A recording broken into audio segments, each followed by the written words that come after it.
Assalamualaikum. I hope you all are fine and doing good. Welcome to new lecture. As we have discussed synthetic division in previous two lectures, so you can see detail from there. And in today's lecture, we will check that how we find the value of unknown in the given equation when zeros of polynomials are given. ठीक है, तो means हम यहाँ पे synthetic division का एक case discuss कर रहे हैं. Find the value of unknown, या वैल्यू या वैल्यूज भी हो सकती हैं, ठीक है, of unknown when zeros of polynomials are given.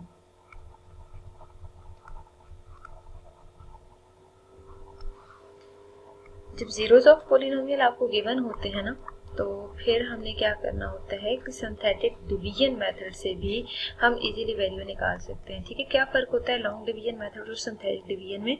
कि सिंथेटिक डिवीजन में इजीली कैलकुलेशंस हो जाती हैं, ठीक है, लेकिन लॉन्ग डिवीजन मेथड में हमें थोड़ा सा हमारे लिए वो टाइम टेकिंग होता है. ठीक है, और कोई डिफरेंस नहीं है. अदरवाइज आप सिंपल डिवीजन से भी सॉल्व कर सकते हैं और ऐसे भी कर सकते हैं.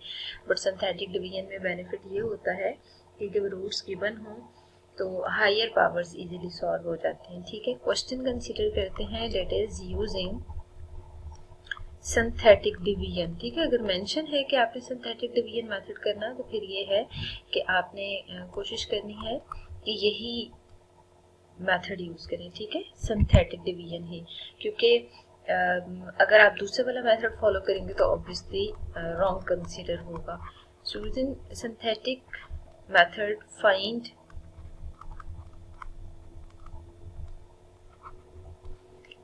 value of each here. ठीक है, और if zero of polynomial is 1. ठीक है, और यहाँ पे जो p of x आपको गिवन है ना, वो p of x हम ले लेते हैं कि 3x square plus 4x minus 7h plus या 1 या -1 कुछ भी आपको दिया जा सकता है. ठीक है, जो इक्वेशन गिवन है ना p of x, ठीक है, मींस एक्सप्रेशन. ठीक है, आपने उस एक्सप्रेशन को और 1 को जरा सिंथेटिक डिवीजन मेथड से करने के लिए इसको यहाँ पे कंसीडर कर लें. ठीक है, तो आपको यूं करके ये स्ट्रेट लाइंस चाहिए. अब आप एक्स स्क्वायर का कोफिशिएंट, एक्स का कोफिशिएंट और last term as it is लिख लें. 1 से आपने सिंथेटिक डिवीजन करनी है. ऑब्वियसली 3 को आप यहाँ पे लिखेंगे और 3 1 जा 3, आंसर इज 7. और फिर आप देख सकते हैं 7 1 जा 7, जब आप सिंप्लीफाई करेंगे तो 7 माइनस 8 आ रहा है. ठीक है, अगर 1 जीरो ऑफ पोलिनोमियल है ना, remainder should be equal to 0, तो यहाँ पे आप लिखते हैं कि जो रिमाइंडर की वैल्यू आ रही है ना, वो बेसिकली 7 माइनस 7h आ रही है. ठीक है, it should be equal to 0. ये क्यों हम लिख रहे हैं 0? Because 1 is zero of polynomial. ठीक है, इस वजह से आप ये कंडीशन यूज कर रहे हैं. Then remainder should be equal to 0. अगर रिमाइंडर 0 है तो -7h को आइसोलेट करें तो h की वैल्यू आपके पास -7 बाय -7 आएगी, दैट इज 1. ठीक है, तो यूं आपने जो h की वैल्यू है वो फाइंड आउट कर लिया, वो h1 के इक्वल आ रहा है. अब आप मजीद एक क्वेश्चन कंसीडर कर लें, जैसे हमें गिवन हो कि एक और टर्म ले लेते हैं कि 3 is zero of polynomial if 3 is zero of polynomial. और पोलिनोमियल हमें मस्ट क्वेश्चन में गिवन होना चाहिए. ठीक है, जो कि हम ले लेते हैं 2x³ minus 3h x square plus 9. ठीक है, तो अब हमें यहाँ पे वैल्यू फाइंड आउट करनी है h की. ठीक है, देन फाइंड h. देखिए, अगर h फाइंड आउट करना है ना, हम सबसे पहले क्या लिखेंगे, here p of x is given. ठीक है, p of x की वैल्यू सबसे पहले लिख लेते हैं 2x³ minus 3h x square plus 9.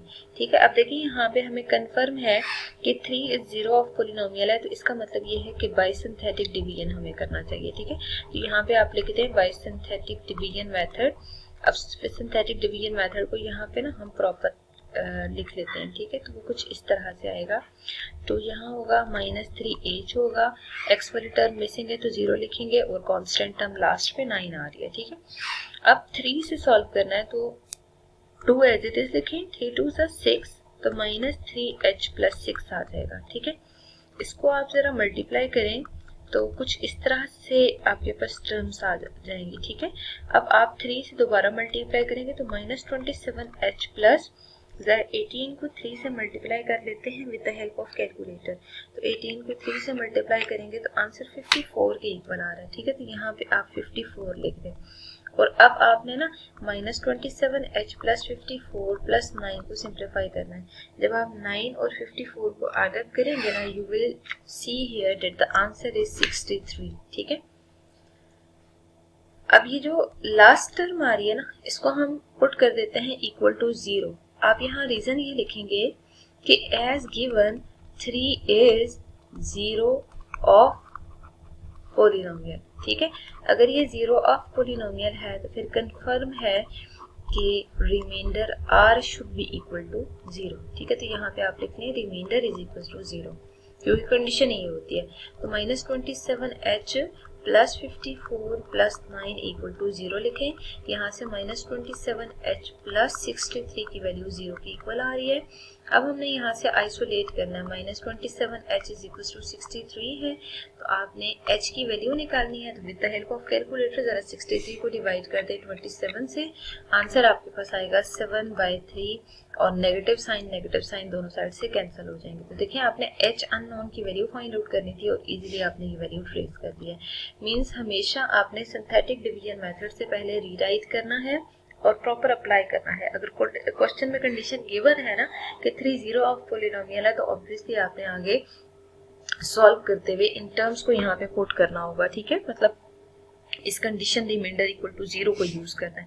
जब आप रिमाइंडर को 0 की इक्वल पुट करेंगे तो आप देख सकते हैं h की वैल्यू आप इजीली निकाल सकते हैं।